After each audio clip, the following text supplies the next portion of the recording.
tarde.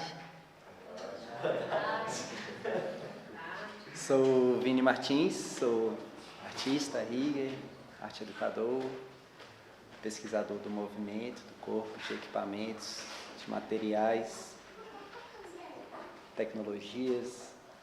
E me apresentar um pouquinho para quem não me conhece, ou então para quem me conhece que não sabe disso também. Eu completo esse ano 18 anos que eu conheci o Daniel Lacour, que está ali conversando enquanto eu estou aqui falando. E sempre foi assim, e por isso que eu gosto dele. Então, eu há 18 anos atrás, vai completar ali em setembro, que eu conheci o Daniel, numa oportunidade de uma oficina que ele fez, uma oficina relacionada a um projeto que ele estava trazendo, logo depois de ter formado na ESAC. E aí ele comentou, pô, beleza, que massa, né? Fiz oficina de aéreos, né? Então conheci subir a corda, tecido e tal. E aí ele falou, eu falei, não, mas e essa montagem aí e tal? Quem é que fez? De quem são esses equipamentos? Ele falou, não, é tudo meu e tal. Eu falei, você que montou? Ele Eu falei, como? Aí ele, subi lá e coloquei, né? Eu falei, então tá. Queria entender disso aí. Aí a oficina foram alguns dias e depois disso eu fiquei, né, pentelhando mesmo. Falei, não, eu tô a fim de aprender, então. Dani, eu posso encontrar contigo? Dani, quando é que você vai montar? Quando é que você vai fazer? E aí, hoje, né, muitas pessoas buscam eu, Daniel, para falar, me chama para uma montagem, me chama para alguma coisa que você vai fazer, para eu acompanhar e aprender. Eu fui essa pessoa com o Daniel, que pedi isso para ele me chamar e tal, e ele não me chamou porque ele não lembrava, lógico. Mas aí eu fiquei lembrando ele muitas vezes. Ele, não, vai rolar tal dia. E aí tal dia eu fui. E aí eu fui assistir a primeira montagem dele. Aí fui assistir a segunda montagem. E aí ele, não, pega isso daqui, ó, faz esse nó aqui. Fica testando aí. E enquanto ele estava fazendo parte da montagem, eu estava ali testando o nó e aprendendo. E são 18 anos que a gente chegou aqui. E eu tenho a honra de compartilhar com vocês o que eu vim para trazer. Que a gente vai falar sobre montagem e equipamentos de segurança para o circo.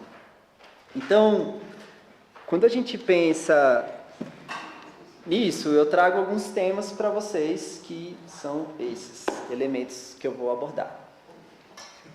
Primeiro eu vou falar de avaliação estrutural e gestão de riscos, que o Diego até trouxe um pouco também na primeira fala dele, trouxe bastante durante o curso, que é, o que isso significa para mim? A avaliação estrutural e gestão de risco significa para mim sempre tem que vir essa pergunta na minha cabeça para eu fazer um bom trabalho. Como ter segurança de que a minha ideia é realmente factível? Então eu quero mover essa mesa para o fundo desse auditório, né? Eu tenho duas opções. Uma opção é juntar muitas pessoas para erguer essa mesa e levar para lá, passando por cima dos obstáculos que são as cadeiras. A outra opção seria fazer pontos de ancoragem e sobrevoar com o sistema de vantagem mecânica essa mesa até o fundo do auditório. É possível? É factível? Do que eu preciso para isso acontecer? Por ser uma instituição, uma universidade, o primeiro pensamento é, com quem eu falo sobre isso? Para quem eu peço autorização? Tá, tem que ter autorização para fazer uma mudança na estrutura do lugar.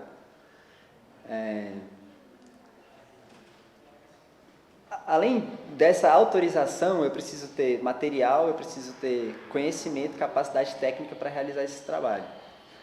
Então eu digo isso porque vocês vão enfrentar isso, quem é rigger, quem está se tornando rigger, vocês vão enfrentar esse desafio inúmeras vezes, de pessoas, é factível voar 3 pessoas no teatro de um lado para o outro?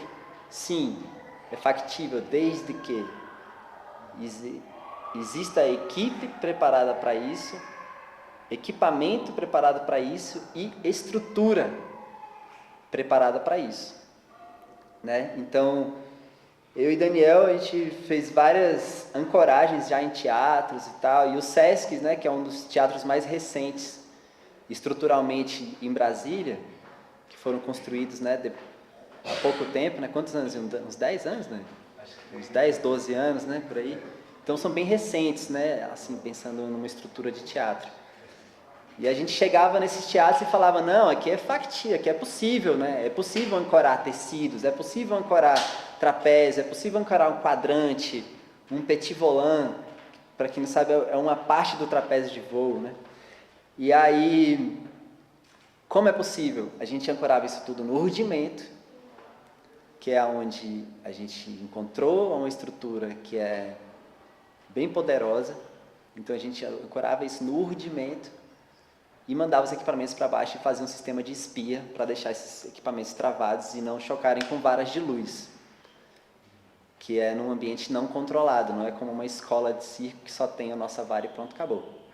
Então, depois que a gente falou que era possível e a gente mostrou que era possível e nenhum acidente aconteceu, nenhuma intercorrência, nenhum refletor desafinado, surgiu um grande perigo que foi, pô, a gente falou que é possível, a gente fez. Vieram outras pessoas para esses teatros e falaram, vamos ancorar na vara de luz, vamos ancorar numa vara de cenário, que tem uma outra estrutura. Ela tem uma estrutura que não foi preparada para receber dinamicidade, ela não foi preparada para receber aquela carga, uma carga dinâmica, uma carga humana, que seja. Ela não é preparada para isso. Então, tiveram defeitos terríveis em alguns teatros.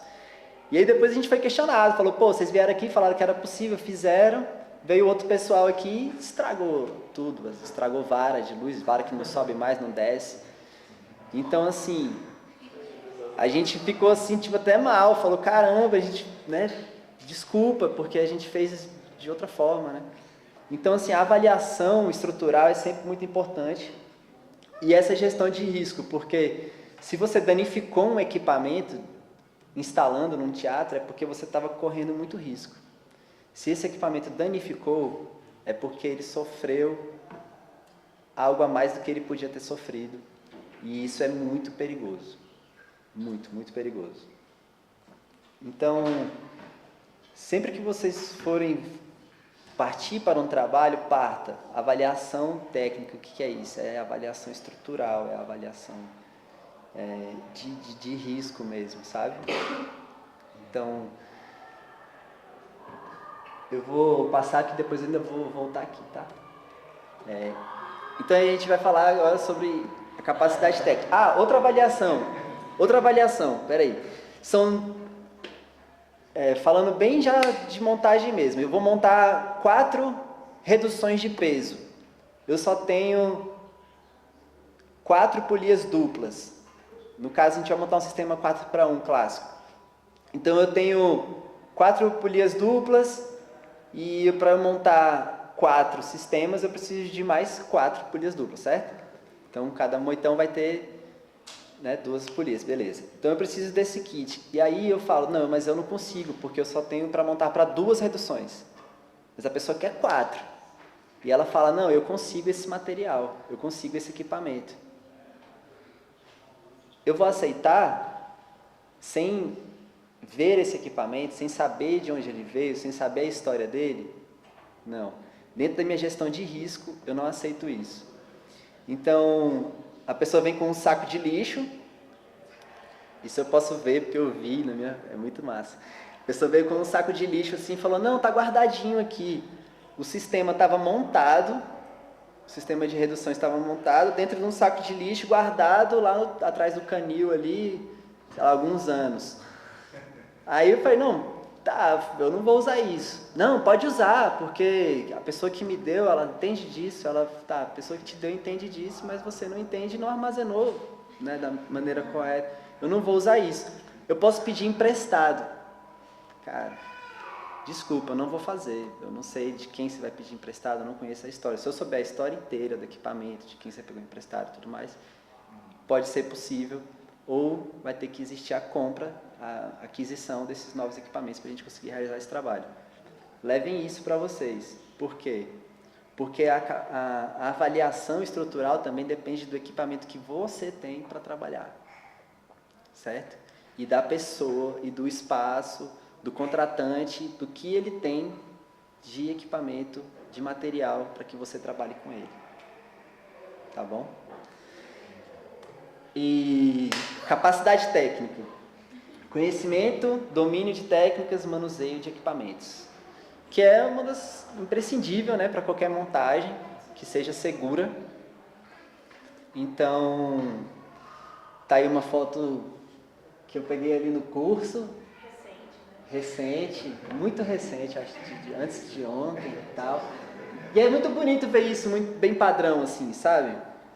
E a capacidade técnica, tanto do acesso por cordas ou por criação de novas soluções, porque assim, quando a gente invade um ambiente não controlado para fazer uma montagem, a gente encontra obstáculos mesmo, obstáculos físicos, entre um ponto de ancoragem e outro.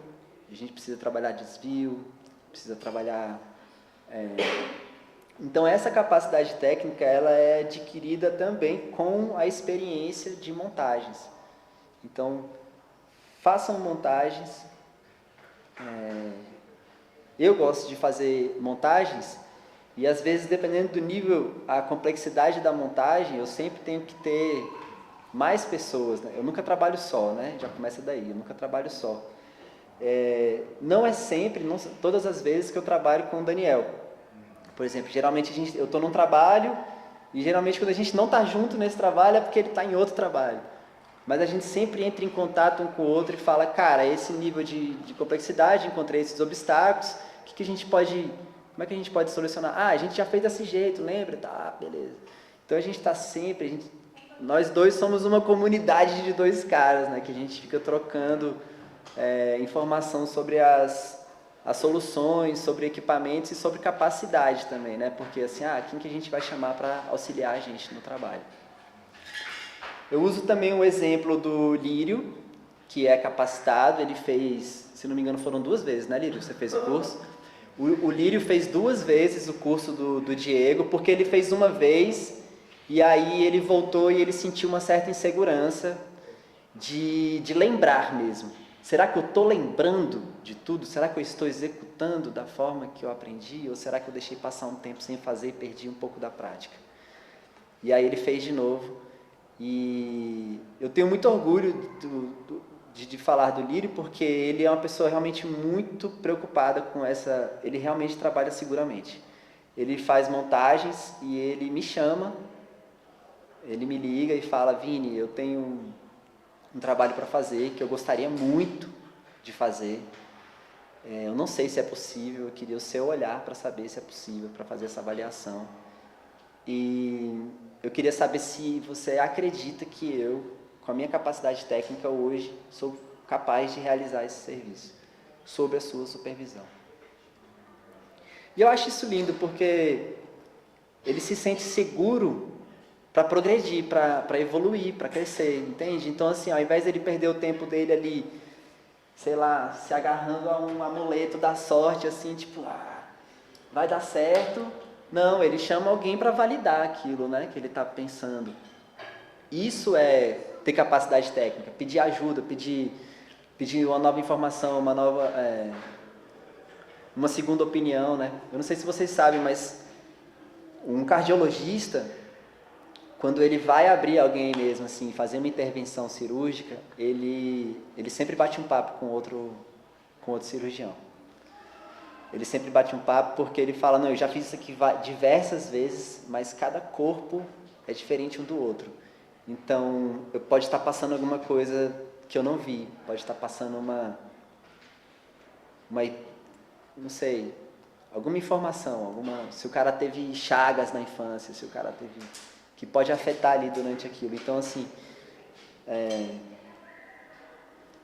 pensem sempre que a capacidade técnica de vocês vai surgir sempre quando vocês estiverem seguros, e para estar seguro é bom vocês estarem bem assistidos, Não que seja eu ou o Daniel para estar supervisionando vocês, não é isso. Não estou querendo fazer uma venda, mas assim, estejam em grupo. Estejam buscando validação eficaz daquilo. Se você se sentiu inseguro na instalação de um equipamento, não deixe alguém subir nesse equipamento antes de você se certificar de que ele esteja completamente finalizado. Montagem de espetáculos e escolas, estúdios, circos. Então, qual é o papel do rigger numa montagem? O papel no rigger de uma montagem, às vezes, é um papel... É incrível, na verdade, porque a gente pensa sempre em... uma fala do Daniel, que a gente pensa sempre em tornar aquilo que parece ser impossível em algo que seja possível, né, de acontecer. Então, quando a gente inicia uma montagem, antes dela ser iniciada, a gente tem um bate-papo com as pessoas que estão envolvidas no projeto ou no espetáculo para saber quais são as necessidades técnicas deles, e depois a gente se aproxima do outro campo. A gente é um canal de comunicação dos outros campos envolvidos ali dentro, com o iluminador. O iluminador é um dos principais, assim. A gente quer o diretor. O que o diretor quer de espetáculo? O que o iluminador quer na luz dele? E como a gente pode trabalhar junto dentro de profundidades, porque às vezes eu quero um tecido centralizado aqui, só que não vai ser capaz, não vai ser possível. Não é possível, não é capaz de realizar isso porque não tem estrutura lá. Então eu vou ter que instalar uma nova estrutura. Ok, a companhia tem condição de material, tem condição financeira mesmo para adquirir um aluguel de um box, do que seja, de uma ferramenta auxiliar, para a gente chegar naquele vão livre, sem nada? Ou será que a gente vai ter que montar um sistema de cabeamento que, num ponto onde o ângulo da ancoragem vai ficar tão aberto que ele não é seguro mais? Sabe? Então, assim, eu vou trabalhar com essa insegurança a troco de quê? Para satisfazer o gosto do diretor? Não.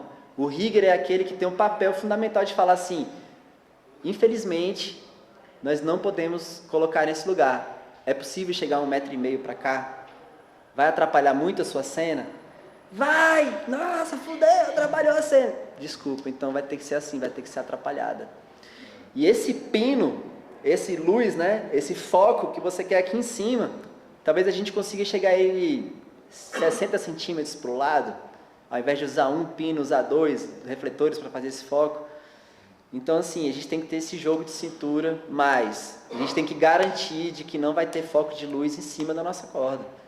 A gente não quer uma fonte de calor estridente em cima do equipamento têxtil, um equipamento que está com uma vida pendurada ali, né? Então, uma das formas que eu uso é dizer: não, beleza, se você quiser essa luz aqui, você não vai ter artista, porque na segunda sessão ele já não vai estar aí, né? Vai ter rompido o material, ele vai cair, e sem artista você não tem a sua cena. Então, vamos negociar ali uma posição e tal. Então, negociar essas posições é sempre importante. Então, o papel do rigger, às vezes, é determinar algumas coisas que não podem... a gente tenta chegar no sonho do diretor, a gente tenta chegar no sonho dos artistas. Eu também sou artista, eu também tenho sonhos, eu também já realizei loucuras, mas é da forma que dá, entendeu? Então a gente tem que ter esse pulso firme de falar: desculpa, mas ou você me ouve e aceita dessa forma, ou a gente vai trabalhar sem segurança. E sem segurança eu não assino o trabalho, então eu chamo outra pessoa. E aqui em Brasília, felizmente ou infelizmente, é difícil de encontrar outra pessoa que vai falar assim: não, se o Vini falou que não, ou se o Daniel falou que não dá, aí eu não vou me meter a besta de fazer essa parada, porque assim, todo mundo sabe o que a gente quer, né, Dani? A gente faz, velho, a gente faz o que for possível para aquilo acontecer. Tem espaços que não aceitam montagem se não for vocês? Tem espaço, porque são muito... porque é delicado, entende? Porque assim, é isso. Ah, beleza, não, mas se eu juntar 2 varas de luz, você vai continuar tracionando, você vai continuar fazendo muita força num equipamento que não foi preparado para isso. Né? Ah, mas esse foi preparado para suspender 600 quilos. Ok, mas eu não tenho 600 quilos, mas eu não vou ficar... O refletor não fica pulando, né? Eu fico. Então, é exatamente por isso, assim, aonde ancorar, né? A gente sofreu isso daí e depois a gente explicou, a gente foi depois nos teatros falar, gente, é o seguinte, não, aqui é possível fazer sim, é factível, mas ó, é no rudimento. Então, se for para ancorar em vara, tá proibido. Porque eu e o Dani, a gente tem até um sistema que a gente ancora, a gente consegue ancorar em vara, só que é um sistema caro, é um sistema complexo, é um sistema que demora horas de montagem. E isso também é uma coisa importante. Você tem que saber avaliar também o número de pontos que você vai instalar, o número de pessoas na sua equipe e o tempo que você tem para fazer isso. Você tem que ter, o rigger ele tem também ter o papel de dizer assim, desculpa, você se deu mal, mas você vai precisar de uma pauta a mais, você precisa de um dia a mais. Esse espetáculo precisa de um dia a mais de montagem, então eu preciso de um dia antes, de um ensaio, de uma estreia, eu preciso disso. Eu não consigo montar o que vocês querem com a minha equipe em 8 horas, em 6 horas de trabalho, porque a gente vai chocar muito com equipe técnica de luz e passagens, enfim, né? Então, assim, por isso que às vezes tem uma dificuldade de trabalhar com riggers, com pessoas que não são artistas, porque eles não têm essa sensibilidade de quando você está montando um espetáculo, você sabe que você vai trabalhar, o rigger, ele sabe que vai trabalhar no escuro. Uma boa parte do tempo ele vai estar no escuro trabalhando, então ele tem que ter a lanterna dele, ele tem que ter o equipamento auxiliar dele que faz aquilo acontecer. Ele sabe que ele vai ter que se mover silenciosamente, porque às vezes pode estar uma parte do ensaio que tem que acontecer dentro do teatro, que é fundamental para o espetáculo, tem que acontecer e o silêncio tem que reinar. Só que o nosso trabalho não para. Então a gente tem que se movimentar com dezenas de equipamentos pendurados na gente em silêncio. A gente tem que se comunicar à distância, em silêncio. Então, isso são ferramentas que você vai aprendendo com o tempo, mas elas são muito importantes de ser aprendidas. E de ser levado a sério, sabe? Porque quando somos nós, artistas em cena, a gente precisa desse respeito se a gente precisa de um silêncio de concentração e tem aí pessoas trabalhando perto. Então, é um time mesmo. Você tem que entrar ali e, às vezes, se o que está acontecendo dentro de um teatro não é um time, as pessoas não estão envolvidas, o rigger também pode ter esse papel de unir as pessoas e baixar todo mundo e falar, cara, não, peraí, todo mundo aqui depende um do outro para acontecer. Então, essa lembrança, eu acho que ela é muito parte de mim, assim, né? E eu gostaria que fosse parte do que é a cena rigger artística, sabe? Porque eu acho que isso é grandioso. Isso é uma das coisas que dentro de avaliações pós-trabalho eu recebo como um elogio, talvez, né? De tipo, o jogo de cintura da gente trabalhar, de ter o silêncio, de ter a comunicação ali, de saber também favorecer o iluminador, outras pessoas, a parte técnica que está trabalhando ali, não, e sem levar isso em consideração. Mas alguma coisa relacionada a isso, montagem de espetáculo. Eu vou falar de escolas, eu vou falar das escolas, eu vou falar que eu tenho uma dificuldade, eu vou falar de uma dificuldade enorme que existe em montagem nas escolas. Falando sério, é difícil pra caramba. Enfim, a gente monta hoje numa escola e diz, você daqui a um ano precisa fazer uma inspeção geral, porque a gente está montando hoje com equipamentos completamente novos, mosquetões, fitas, tudo saindo da embalagem, né? Essa é a nossa realidade, tipo, a gente sempre monta uma escola assim, abre e tira tudo do plástico, tira as notas, as fitas, né? E aí monta o espaço com tudo novo.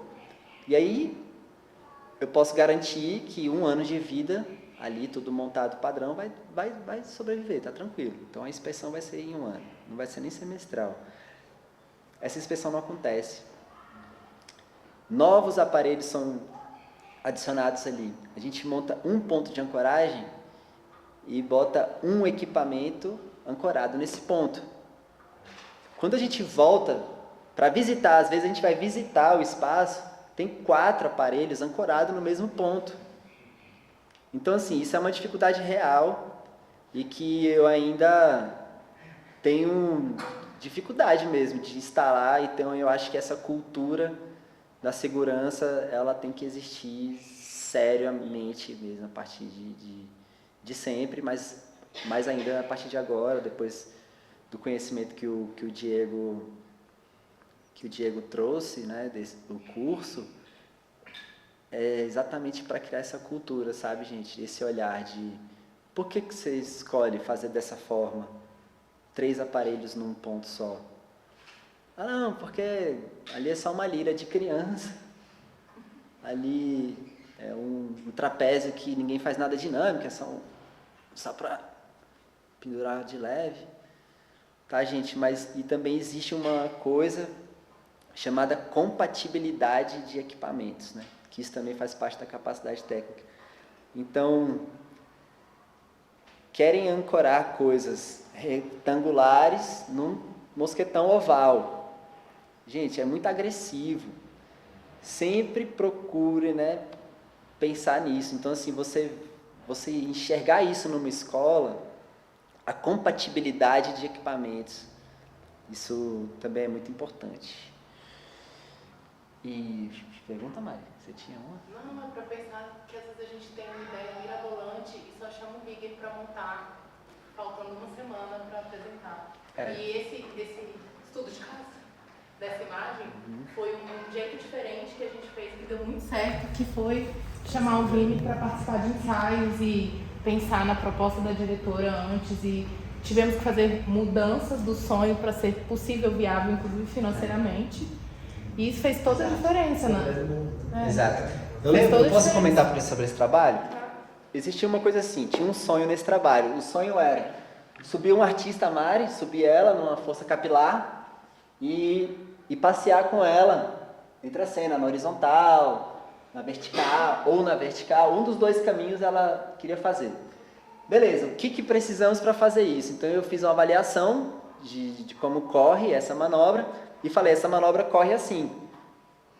Vocês têm equipamento para realizar ela? Acho que a gente tem a redução que sobe, desce, beleza. A gente tem algumas polias simples, algumas coisas e tal. Falei, tá, e os mosquetões? Tem alguns de alumínio, tem alguns de aço, tem alguns de... Não tinha um mosquetão assim capacitado mesmo, tipo a partir de 30 kN, ou então aquele treco lá, né, que todo mundo subia nele, aquele aparelho lá atrás. Eu também falei isso, olha assim, beleza, dá para subir todo mundo? Dá, aqui dá, na Funarte dá, em Planaltina não, no Galpão da 508 pode, mas vai ter limitação de movimento. Então elas já confiam tanto, já estão tão garantidas, que elas falaram, beleza, não, se o Vini falou que é 1 metro de deslocamento, é 1 metro de deslocamento, vamos fazer 2. E pronto, e aí tudo corre bem. Quando existe essa comunicação com os artistas aproximada, de participar de ensaio, de tudo, isso é eficaz, vocês não perdem muito em cena. Agora, quando não existe muito essa comunicação, o rigger tem que ter o papel de falar, não, calma aí, você não vai poder fazer esse deslocamento. Mas está no ensaio. Perdão, você devia ter me convidado para o ensaio, para eu saber qual era a sua necessidade, para dizer o que você precisa, o que você precisa comprar, o que você precisa ter. Então, assim, você quer subir 5 meninas num tecido, dá para subir? Dá. Mas qual é a estrutura dele? Ali são 2 liras, uma lira inteira e uma lira cortada, que foi soldada.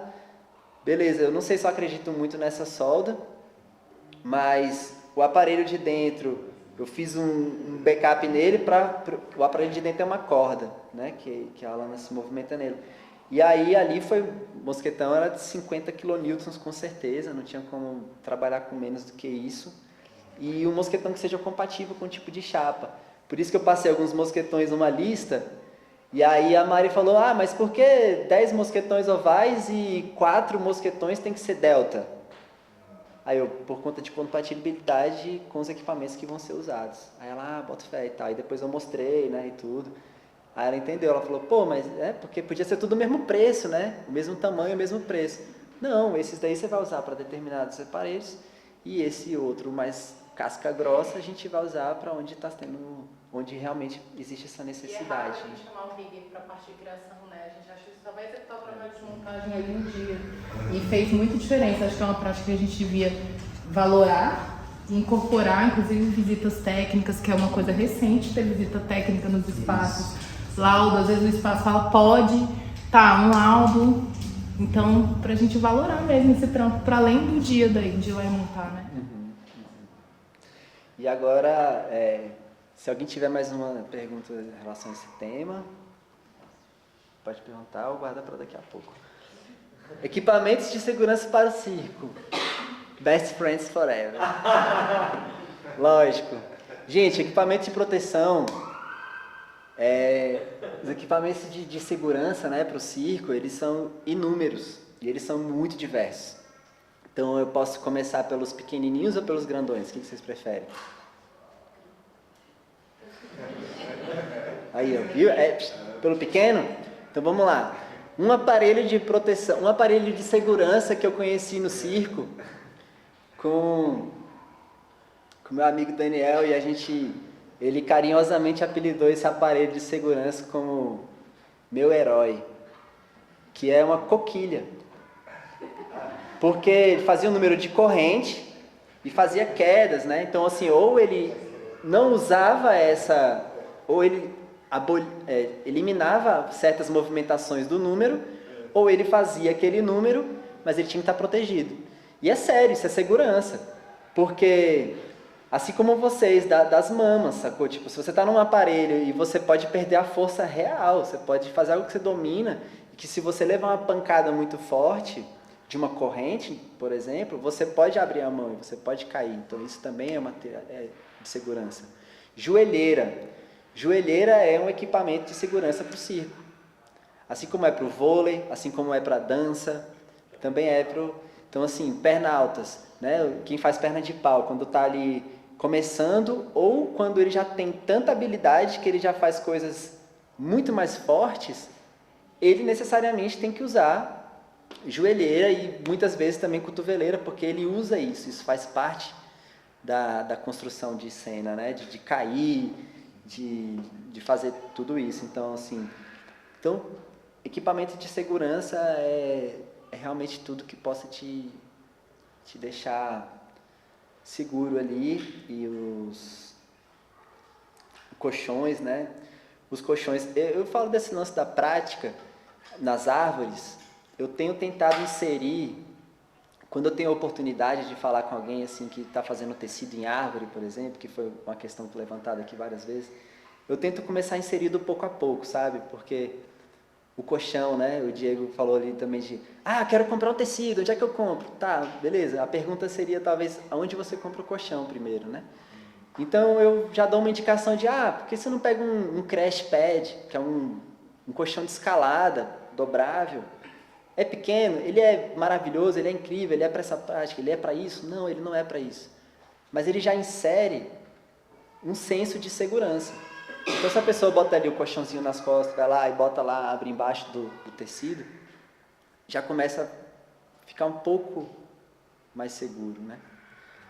E eu já me pendurei em árvore, a gente já fez um espetáculo em árvore, né? 2, né, Dani? A gente fez 2 espetáculos mesmo em árvore. E a gente contou com o auxílio do Rodolfo, que fez o curso com vocês, que ele é engenheiro florestal. Ele é engenheiro florestal, mas o bicho é estudioso pra caramba, mestrado em não sei o quê, doutorado. Ele estudava o sistema o tamanho da cavidade das veias, de onde corre a água dentro da... Ele me mostrou esse estudo de onde corre a água dentro dos veios, né?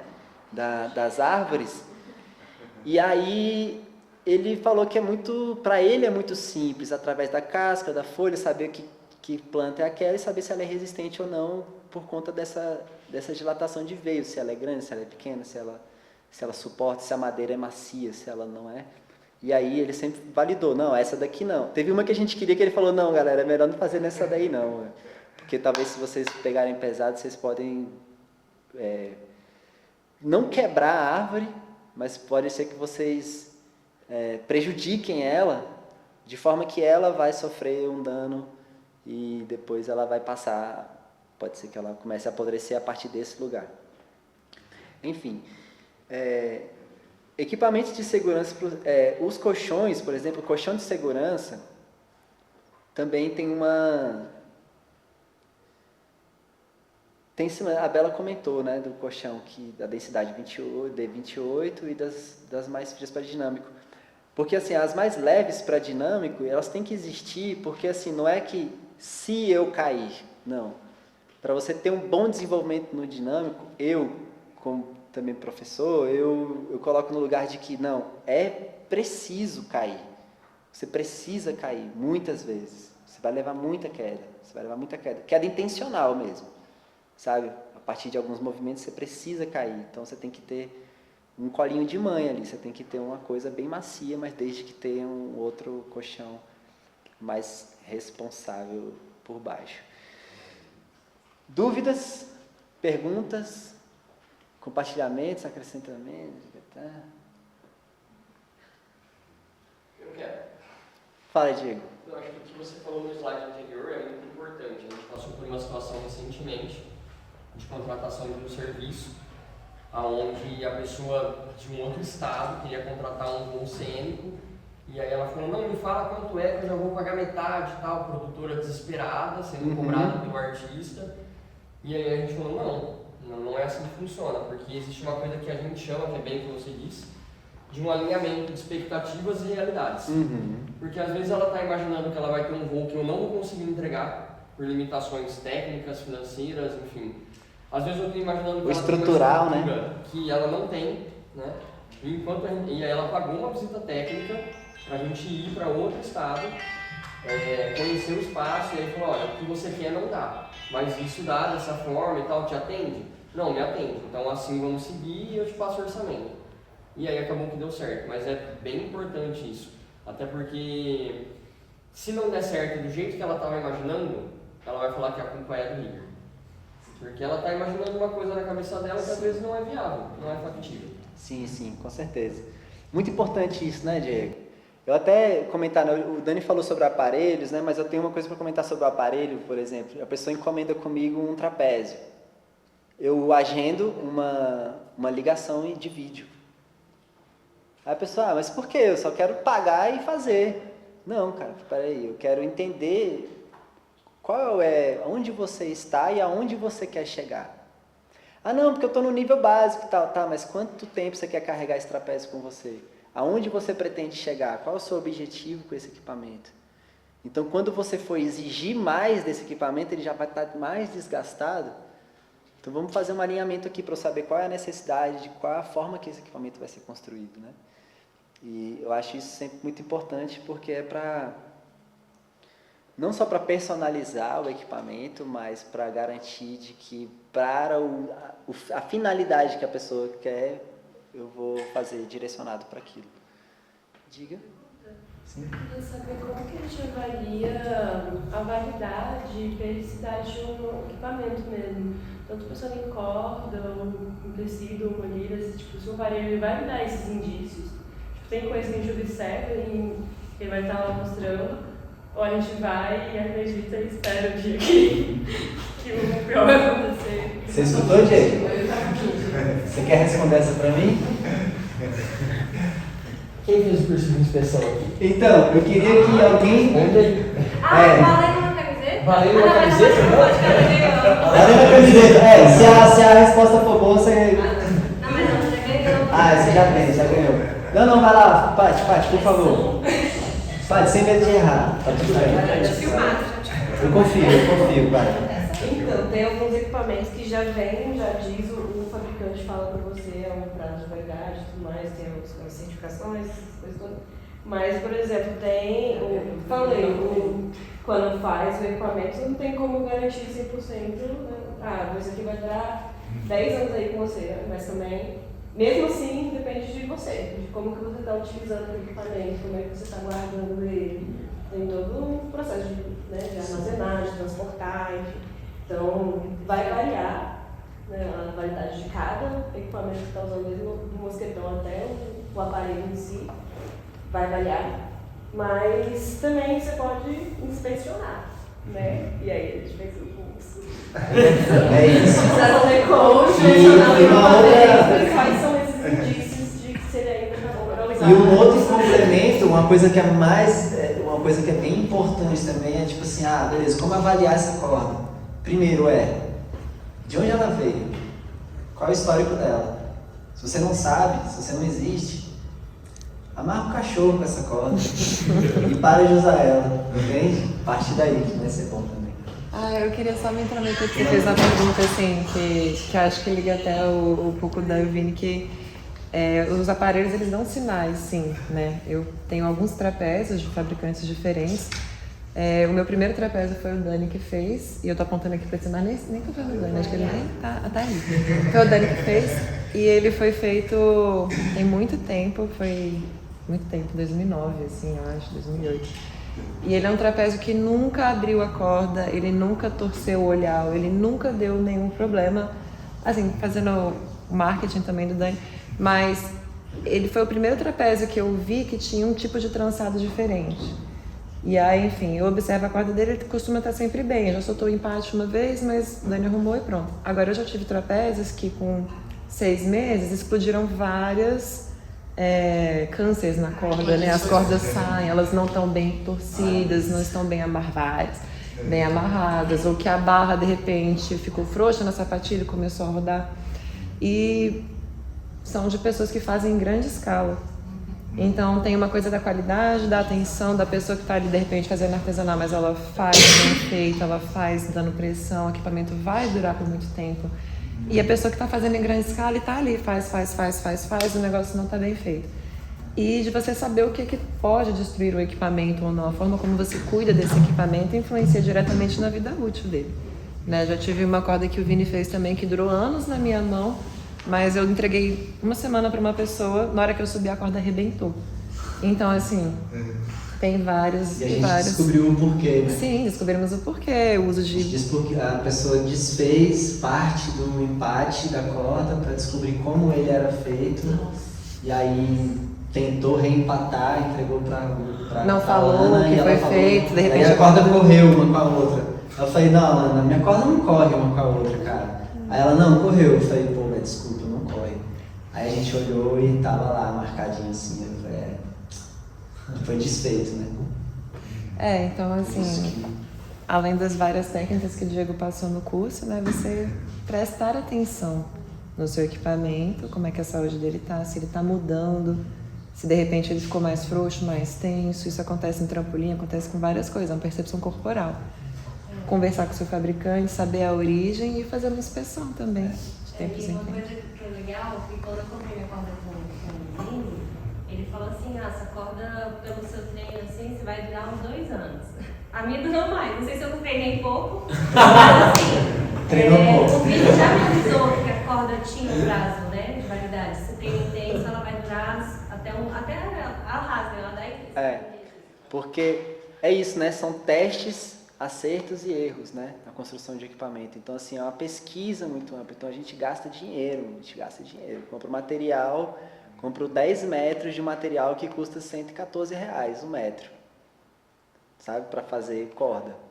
E aí eu compro, isso é um investimento. Eu faço esse investimento, experimento, faço cordas e falo, vamos ver o que ela aguenta, do que ela é capaz. E aí, ela não aguenta, não é capaz. Beleza, vamos mudar o material, vamos lá. Outro investimento, e por aí vai, sabe? Então, assim, alguns investimentos e a experiência foi me dando, foi essa, falar, Lud, se você usar intensamente, em 2 anos vai romper. Se você usar, sei lá, intensamente 2 vezes na semana, que é o básico, né? O comum dela. E aí eu cheguei num outro material que a corda que eu faço agora, que ela foi para a Isaac, há 2 anos atrás, ela tem 2 anos de vida e ela sofreu todos os dias. E assim, é sofrer mesmo. Eu posso até compartilhar o Instagram do André para vocês verem que ele bota pra F. Ele bota para moer na corda e não é uma vez por semana, são todos os dias. E a corda não rompe. Ele me encomendou 2 novas, porque ele quer ter 2 novas, mas a corda não rompe, não rompeu. E uma pergunta lá? Na verdade, era um comentário que quando o aparelho é para uso pessoal e quando é para uma escola, isso também muda muito também, né? A vida útil do aparelho. Porque na escola são muitos corpos subindo, manuseando o aparelho de formas diferentes também. Isso. E aí é muito importante os professores estarem alinhados com o fabricante desse equipamento, seja eu, seja o Dani, ou seja qualquer outro, ter algum alinhamento mínimo de como aquele trapézio pode ser usado, se ele pode ser torcido a corda ou não, se ele vai ser usado para dinâmico ou não. Isso tem que ser conversado na hora da compra, porque um trapézio de R$300 é meio complicado ter esse alinhamento. E esses cânceres, eles acontecem, eu vou desvendar aqui, eu vou falar para vocês o mistério. Por que que usa? Não é por causa do uso repetitivo, não. Não é por conta, é porque assim, quando você está construindo o trapézio, você tem que trabalhar sempre numa tensão muito forte na corda, torcida, a corda torcida que vem por fora da alma. Você tem que trabalhar com a tensão muito pesada nela, muito forte. Esses trapézios, por exemplo, dessa marca que vocês sabem, que é C, ela tem uma corda muito boa, é uma corda que eles compram na casa da corda. É uma corda torcida muito boa. Não é que a corda, o material da corda não é bom, não é isso. É porque a forma que eles fazem não é boa. E como? Por que não é bom? Vou falar. Porque a corda tem que estar sempre na tensão pesada para você fazer e fazer um empate. Só que fazer um empate de corda é uma parada tenebrosa, sacou? É tenebroso, é horrível fazer. Diego já fez empate de corda? É tenebroso. E aí, quanto mais flojo, quanto mais folgadinho tiver a corda, é muito fácil de fazer. Se a corda estiver folgada, você trança igual trança cabelo de criança. Ou de adulto também. Trança cabelo. Agora, se ela estiver tensionada, você leva uma surra. Você fica sem as pontas do dedo, fica frito, entendeu? Tipo, é ruim, é difícil de fazer quando a corda está tensionada. Então, eu faço trapézio e meus trapézios não acontece isso porque é ruim. É tempo. Barato, né, que das marcas X assadas, e não entender que às vezes comprar um trapézio um pouquinho mais caro, que vai durar mais tempo, é um investimento que vai... Sim. Né, daqui a pouco ele compra 4 trapézios da marca barata e o trapézio... E a importância de alinhar com o fabricante, né? Você sabe a marca já encomendou um trapézio, especificações, tananã, parundu, me mandaram um trapézio com o dobro de tamanho de corda que eu pedi e metade da barra que eu pedi, completamente. Outra coisa. Eu também, traidora, não pediu com a gente. Mas é isso assim, ó. Aí esse lance... Ah, tá. Eu lembro do Dani me ensinou isso na prática, assim. Ele falou, não, vamos empatar uma aqui. Aí eu, caralho, Dani, a primeira vez que eu empatei um trapézio, eu falei, meu irmão, quero fazer essa parada nunca mais, velho. É horrível. Aí ele falou, é horrível. Mas quer fazer facinho? Eu vou te mostrar. Aí a gente foi, aí ele pegou um pedaço de corda, um outro pedaço de corda, e aí ele mudou, né, a milimetragem do cabo, porque ele botava um cabo para uma resistência ok, para um trapézio, aí ele diminuiu esse cabo e com a corda mais frouxa. Aí ele faz agora aí. Eu fiz na mão, assim, eu abria a corda assim na mão com o dedo, assim, colocava dentro. Passava e estava empatado. Aí eu, caraca, mas por que não faz assim? Aí ele, porque senão acontece aquilo que você vê recorrentemente acontecendo. E, para finalizar, eu agradeço. Muito obrigado.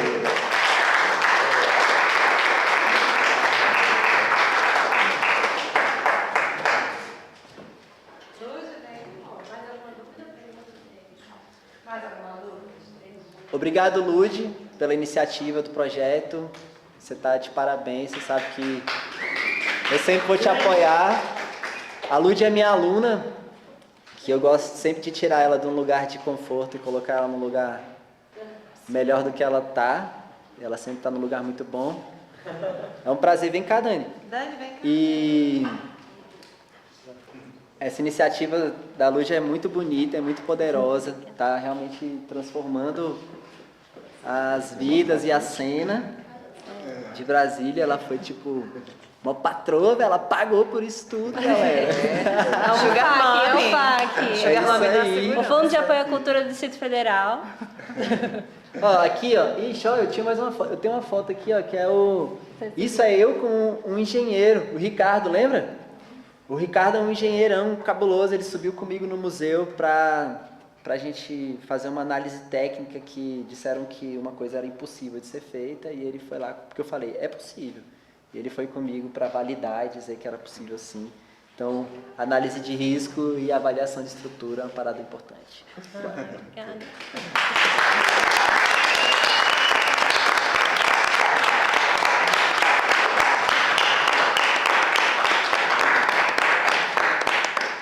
Quer falar? Ai, tem uma coisa para falar. Antes de contratarem Rigas e falar, mas está muito caro. Vamos lembrar que eles estão com toda essa bagagem desses anos todos de pesquisa, de essa vida inteira de vivência e colocando a vida em risco. E os nossos equipamentos sofrem desgaste. E o tratamento médico, depois que vocês caírem, é muito mais caro também. Às vezes é... Bom, gente, Queria obrigada. agradecer também as intérpretes de Libra. Natan Nascimento. O Arthur! Ah, gente, eu queria falar uma coisa também. É porque circo é arte, é cultura, é tradição. É muito difícil fazer circo, desde a confecção dos aparelhos, desde as montagens, desde a técnica. E se a gente não fomenta isso, tende a perder, assim, né? Porque se a gente não investe em cultura, é muito caro fazer. Aqui em Brasília a gente tem, assim, né? Não querendo desmerecer as outras pessoas, mas, assim, que a gente confia muito de pés, sei lá qual é o jeito de falar, é o Vini e o Dani. E às vezes eles daqui viajam, desaparecem, ou tem muito trabalho, a gente fica na mão, assim, a gente não consegue fazer o que a gente gostaria de estar fazendo, gostaria de estar produzindo. E o projeto, e apesar de ficar no pé, me chama para as montagens, deixa a gente ver como... Às vezes não dá, né? E aí... Eu chamo, não chamo, Luz. Ah, chama em cima da hora. Eu tô indo hoje, daqui uma hora, fazer a... Já chamei, eu já chamei. Um dia, já fui em um, já fui. Prepara, eu tenho uma Mas tem que ir surpresinha mais, pra ó. vocês no fim do ano. E aí, assim, a ideia do projeto foi fomentar que mais as pessoas aprendam esse conhecimento. Obrigados, né? Você vai dar aula disso pra gente, para que isso se perpetue e continue existindo, né? Porque se a gente perde vocês, o que a gente vai fazer aqui em Brasília? Né? Não a vai gente me chora. perder. E aí, assim, a gente mostrar que tem alternativas, né? Que a gente pode buscar conhecimento, que a gente pode trazer esse conhecimento de pessoas que estão produzindo fora e trazer para cá. E é isso, eu acho que se todo mundo aqui fizer esse trabalho de formiguinha, de conscientizar as pessoas, gente, tem uma forma correta de fazer, porque se acontece um acidente, a cena cai de novo. Porque a gente está em ascensão. Aí tem um acidente, caiu assim o circo, não faz circo, é muito perigoso. Aí não tem mais, ninguém quer mais procurar aula. Todo mundo sofre, todo o mercado sofre, né? Não vale a pena o ego, né? Alimentar o ego em cima do prejuízo de outra pessoa. E é sempre isso. Quem faz circo já passou por isso, de famílias, de amigos. Tipo, por que você faz isso? Por que você se machuca todo? Por que você corre tanto esse risco? E às vezes isso vai de um lugar diferente, né? É o sonho da gente, é como a gente manifesta a nossa arte, com o que a gente acredita, assim, vai muito além. E essas pessoas, os Rigas, são os que possibilitam esses sonhos acontecerem, essas manifestações artísticas mirabolantes acontecerem. Então, eu acho que é isso, assim. Vamos fomentar essa área. Para continuar existindo. Obrigada pela presença, gente, sábado à tarde. Muito obrigada. Ai, obrigada. Isso é pra gente, né? Bora pro bar! Não, calma. Tem o bate-papo online, que vai ser... Dia 30. Dia 30. E esse bate-papo, Prazer. ele é essencial para todo mundo que pratica, né, o circo, mas especialmente para quem é dono de espaço, porque tem a ver com responsabilidade civil em caso de acidentes. Então, coisas reais, né, pra gente debater a respeito. Quem é responsável legalmente no direito brasileiro, o que a gente tem hoje sobre responsabilização civil em caso de acidente? Acontece o acidente na minha aula, quem é o responsável? É o espaço? É o professor? Foi o próprio aluno? Ou a culpa é quem faz a coragem? A culpa é compartilhada? Como que é isso? E quem responde legalmente? Quem tem que pagar a indenização? né? Como é Isso que tudo funciona? é uma discussão que no meio do circo Quase inexistente. e muitos acidentes ficam abafados, né? A gente esconde, é o que o Diego diz, né? Não, mas esconde mesmo, esconde porque mexe com a cadeia de trabalho inteira, né? Exato. Então é isso, gente. Aguardamos vocês no bate-papo online. Muito obrigada. Bom resto de sábado. Obrigada, gente. Valeu! Bora desmontar.